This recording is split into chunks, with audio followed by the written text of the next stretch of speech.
My name's Larry Oda. I'm a third-generation resident, Japanese-American resident of Monterey. My family came here in early 1900s to work in the fishing industry. And I'm here to talk about the history of the Japanese-Americans in fishing in Monterey.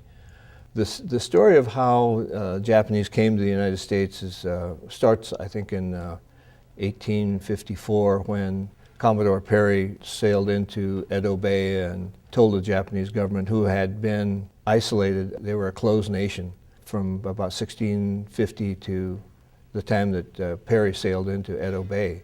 The United States and other nations wanted to have a place on that side of the Pacific where they could obtain supplies going across the Pacific Ocean and not having any place to replenish foodstuffs and other things. That created a problem for the shoguns, and the Japanese style of government wasn't a centralized government. It was a number of shoguns that ran their territories. That created a conflict because they didn't have a centralized government to establish foreign policy. It ended up in the Meiji Restoration. Emperor Meiji was the monarch who assumed control after this one shogun encouraged the rest of the shoguns to align themselves under a central government, make up a foreign policy, and deal with the nations that were coming to Japan. The Meiji Restoration, in order to fund this new government, did away with the samurai, the warrior class, and created a central army. So anyone could become a soldier. And they needed soldiers, so they drafted people to be the police force. They needed money to do this, so they started taxing the farmers, the merchants, and everyone else quite severely. And as I said, Japan was a closed nation. If you left and tried to come back, they would behead you.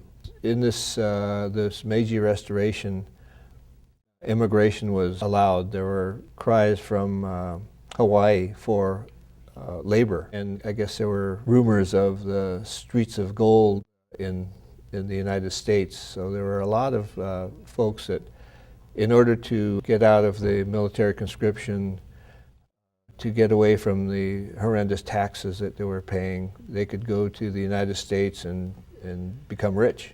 So that was part of the impetus for the immigration. Otosaburo Noda was, and I guess there were labor contractors. He was a labor contractor. There were companies that would recruit people to come to the United States and work for the railroad, clearing land or working on farms. These people would come over. They had their skills, their farming skills. Some of them did, and the fishermen would come because of the abundance of fish in Monterey Bay. Wakayama, where my family is from, is a fishing village, and a lot of folks came from Wakayama to work in either fishing or the fish processing. The story really begins in about 1894 when a Japanese labor contractor came to the peninsula. He was clearing land for the railroads and noticed the abundance of abalone and salmon in the bay, and wrote back to the government of Japan and told them about this. Japan sent a marine biologist by the name of Genosuke Kodani to investigate and see if it would be a viable industry for them. He arrived about 1897 and set up an abalone fishery in Point Lobos. At about the same time, this labor contractor, the name of Otosaburo Noda, decided that he wanted to become part of this fishing industry too and set up a fishing colony on Cannery Row. As I said, my grandfather came in 1906 and lived on Cannery Row, ostensibly in the same little village, or the same house even, that Mr. Noda did. My family was involved in the fish processing. My grandfather was in fish processing. My father, who came in 1917, was the general manager of the abalone processing on Fisherman's Wharf. So it was two different aspects of the fish processing. About the early 1900s, 1906 was when a lot of folks from my grandfather's town in Wakayama came to the United States and ended up in Monterey. Prior to World War II, abalone, sardines, salmon, and the fishing industry on Fisherman's Wharf was primarily Japanese. That changed with World War II.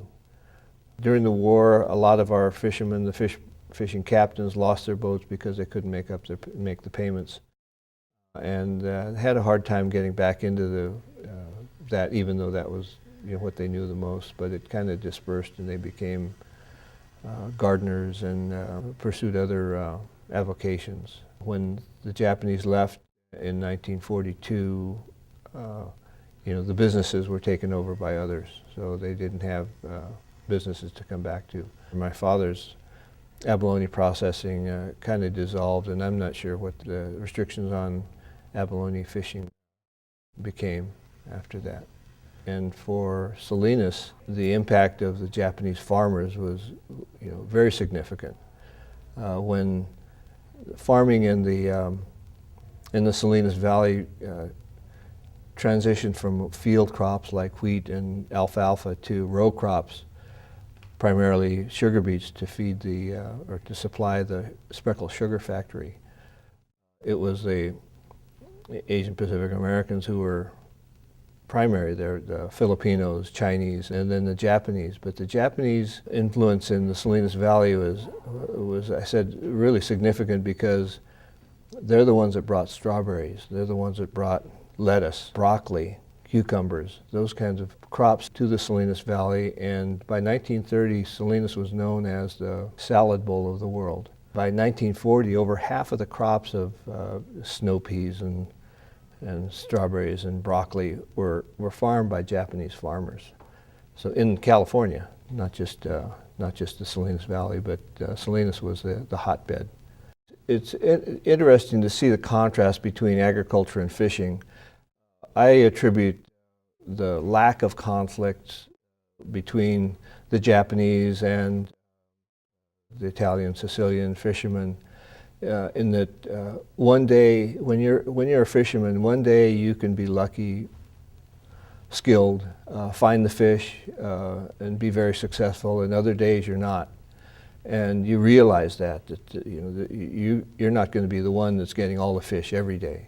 I guess the illustration is when the Japanese came back from the internment camps in 1945, there was a full-page ad put in the Monterey Herald welcoming their friends back. In Salinas, my opinion is that when you're a farmer, it's your skill. I believe that the Japanese farmers, because where they came from, they had little land. They had to be very productive on their little piece of land in the hills, on the hillsides. And so they knew, and I believe that they had help from the Japanese government too, Japanese agriculturists to help them make their land extremely productive. So if you didn't know what you were doing and you were competing against someone who did know what they were doing, there may have been some jealousy there. I say the contrast because in Salinas in 1945, there was a 2-page ad put in the Salinas paper. I think it was paid for by the Salinas Chamber of Commerce, telling the Japanese not to come back. So here you have, 20 miles away, one community that says, you're our friends, and Freedom for All, I think, was the title of the newspaper page. And then in 20 miles away in Salinas, they don't want the competition. So today, I, like quite a few others whose families came here in the early 1900s. I'm not in the fishing business. A lot of the folks that I know, the Okamuras, the Higashis, the Takegawas, have all moved on. I think our parents and grandparents valued education. I think that the generation before me, the Issei, what we call the first generation Japanese, valued education. They put their Nisei children, they wanted the best for them and sent them to school, a lot of them to school. I just recall one story of another person that you'll be talking to. The women didn't go to school, it was the men.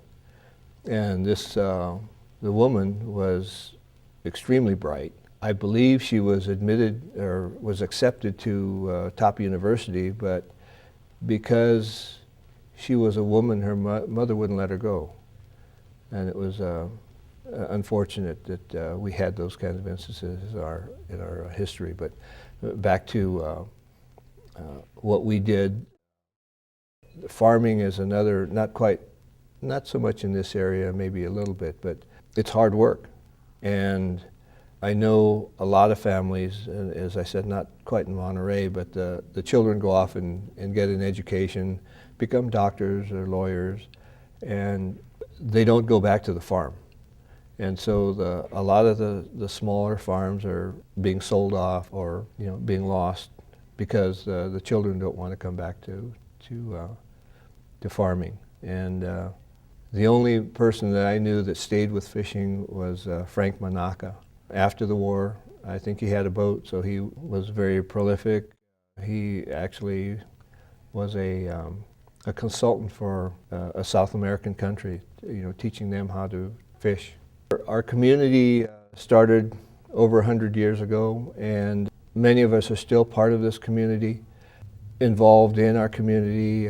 We want to see the best for the whole community, not just our little, the Japanese American community. I mean, we have doctors and lawyers. I myself have just finished a term as national president of the Japanese American Citizens League. It's something that I never thought I'd be able to do, but I think the atmosphere in Monterey and the opportunities here made things available to many of us because of everything around us. And we've been successful. A lot of people have been successful. I think that we have the Naval Postgraduate School here. We have the Defense Language Institute here. I need to digress with the Defense Language Institute. It was originally started in San Francisco, California, with 60 students, 58 of whom in 1941 were Japanese Americans. And they started this school that's now key to military operations throughout the world. I think that we've had a hand in a lot of things, and I'm proud of the contributions we've been able to make.